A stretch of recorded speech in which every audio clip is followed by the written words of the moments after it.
شەڕی سێەمی کەنداو یان شەڕی ڕزگارکردنی عێراق یان شەڕی داگیرکردنی عێراق ئەمانە بەشێکن لەو تاوانەی کە کراون لەو ڕوبەڕووبوونەوە سەربازیەی کە لە نێوان سوپای عێراق بە سەرۆکایەتی سەدام حوسێن و هێزەکانی هاوپەیمانی نێودەوڵەتی بەڕابەرایەتی ئەمریکا هەڵگرسا لە 20 ئازاری 2003 کە بووە هۆی داگیرکردنی عێراق لە ڕووی سەربازیەوە لەلایەن ئەمریکاوە و بە هاوکاری هەندێک دەوڵەتی تری وەک بەریتانیا و ئوستورالیا و چەند دەوڵەتێکی تری هاوپەیمانان. شەڕەکەش بە سەرکەوتنی ئەمریکا و هاوپەیمانەکانی ڕووخانی ڕژێمی سەدام حوسێن کۆتایی هات. هاوکات بە هۆی ئەم شەڕەشەوە زۆرترین ژمارەی هاوڵاتی عێراق بوونە قوربانی بە جۆرێک کە لە مێژووی عێراقدا وێنەی نەبووە.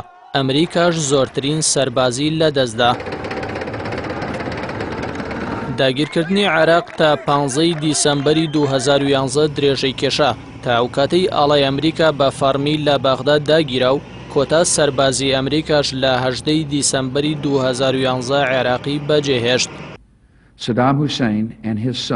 لای خۆشیەوە ئەمریکا هەندێک هۆکاری وەک بەهانە بەکارهێنا بۆ پەلاماردانی عێراق، لەوانەش حکوومەتی عێراق بە بەردەوامی بڕیارەکانی نەتەوە یەکگرتوەکانی پێشێل دەکرد و ڕێگەی بە پشکنەرە نێودەوڵەتیەکان نەدەدا چاودێری ئەو بن کە سەربازیانەی عێراق بکەن کە گومانیان هەبوو چەکی کۆمەڵکوژی تێدا بێت. هەرچەندە تا ئێستاش بوونی هیچ جۆرە چەکێکی کۆمەڵکوژ پشتڕاز نەکراوەتەوە لە دوای ڕووخانی ڕژێمی سەدام. بوونی پەیوەندی حکوومەتی ئەو کاتەی عێراق لەگەڵ ڕێکخراوی ئەلقاعیدا بە سەرۆکایەتی ئوسامە بن لادن. بەڵام لای خۆشیانەوە نەیارانی شەڕەکە هۆکاری پەلاماردانی عێراق لەلایەن ئەمریکاوە بۆ ئەم خاڵانە دەگێڕنەوە. باڵادەستبوونی ئەمریکا بەسەر بازاڕی نەوت و پاراستنی بەهای دۆلاری ئەمریکی، ئەمەش لەبەر ئەوەی سەدام حوسێن لە ساڵی 2000دا بڕیاریدا بوو یۆرۆی ئەوروپی وەرگرێت لە بەرامبەر فرۆشتنی نەوتەکەی. دڵنیابوون لە دروستنەبوونی قەیرانی نەوت لە ئەمریکا بەهۆی دەستگرتن بە سەر دووەم گەورەترین نەوتی یەدەگ لە جیهاندا، دەستەبەرکردنی پشتگیری زیاتر بۆ پارتی کۆماری خوازەکان لە ناوخۆی ئەمریکا دوای ئەو پشتیوانیە گەورەی کە بەدەستی هێنا لە شەڕی دووەمی کەنداو.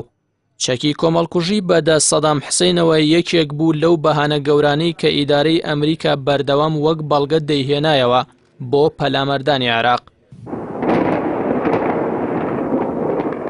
ئەمە لە کاتێکدایە پێش هەڵگیرسانی شەڕەکە لێپرسراوی پشکنەرە نێودەوڵەتیەکان لە عێراق هانزی لێکس ڕایگەیاند کە دەستەکەی بەڵگەی هیچ جۆرە چەکێکی کۆمەڵکوژیان دەست نەکەوتووە، باڵکو و جۆرە موشکێکی پەیدا کردووە کە تواناکەی زیاترە لەو ماوەیەی کە بۆ چەکەکانی عێراق دیاری کراوە. سەدام حوسێن بۆ خۆلادان لە ڕوبەڕووبوونەوەی ئەمریکا و بە چاودێری دەستەکەی هانزی لێکس ئەم جۆرە موشەکەی لەناوبرد. ئەمریکا توانی پشتیوانی 49 دەوڵەتی بۆ ئەو شەڕە دەستەبەر بکە کە دەیویست لەگەڵ عێراق ئەنجامی بدات. ئەم هاوپەیمانیەش ناونرا ئیتلاف ڕاغب. لەم شەڕەدا لە سەدا 98 هێزە بەشداربووەکان لە سوپای ئەمریکا و بەریتانیا بوون. ژمارەی تەواوی هێزەکانی هاوپەیمانان لەو شەڕەدا گەیشتە 300,884 سەرباز. سەرەتای دەستپێکی شەڕی داگیرکردنی عێراق لە 20 ئازاری 2003 دەستی پێکرد، کاتژمێر 2:30 خولەکی بەرەبەیان بە کاتی گرینیچ دواینەوە خولەک لە تەوابوونی ئەو مۆڵەتەی جۆرج دەبلیو بۆش داینابوو کە سەدام حوسێن و کوڕەکانی عێراق بەجێبهێڵن. یەکەمین هێرشیش بۆ سەر بەغداد دەستی پێکرد. پاش 45 خولەک سەرۆکی ئەمریکا ڕایگەیاند فەرمانم بە هێزەکانم کرد دەست بە هێرشی ئاسمانی بکەن. هێرشەکانی ئەمریکا بە شێوەیە کاریگەر بوو کە لە کەمترین ماوەدا هیچ کەس چاوەڕوانی نەدەکرد و تەنها لە ماوەی 3 هەفتەدا ڕژێمەکەی سەدام ڕووخاو هێزەکانی ئەمریکا بوونە باڵادەست لە عێراق و چیدی لە دوای ئەو ڕۆژەوە عێراق بووە مەیدانی شەڕ و ململانیەکان و لەو نێوەندەدا بە هەزاران هاوڵاتی سڤیل بوونە قوربانی.